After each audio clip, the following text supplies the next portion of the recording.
Hi everyone! In this tutorial we are going to talk about exception handling in C#. So let's quickly declare two integer variables, integer variable a which is equal to 6 and integer variable b which is equal to 0. And also we need result variable which is equal to 0 for now, and let's say that we want to divide a and b. So we want and store that in result variable. Result is equal to a divided by b. And let's say that we want to print out the result. So if we quickly run the application, we'll get exception, unhandled exception, which says that we attempted to divide by 0. And our whole application crashed due to this, because this is not supported. So how we can prevent something like this? So if I quickly wrap this part of the code in try block and also add something like this, catch block, and say that this is some kind of exception. I'll quickly explain how it works, so let me quickly write the code. I want to say that this is the error, actually exception, and let's print the message. And also we need finally block. Finally, and we want to say just simple message, this is finally block.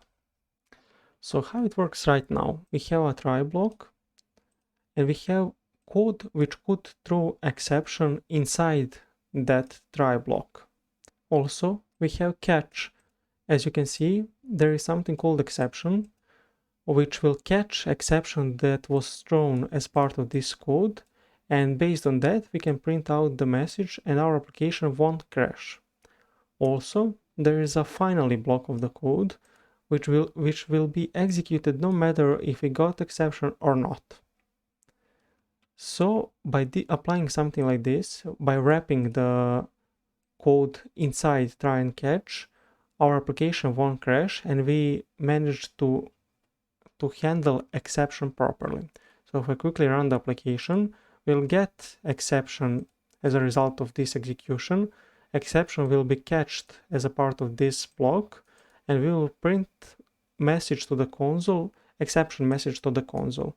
And also we'll see the finally a message from finally block, and result will stay 0 because this assignment haven't been executed because it thrown exception.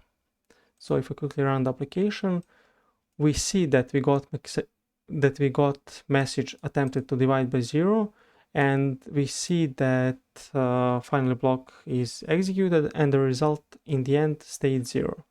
If I quickly change the value of the variable b to, let's say, 2, we are expecting to see the result of this operation. So we got 3, and that is something that we were expecting to see. We didn't get any exception because this is something that is supported.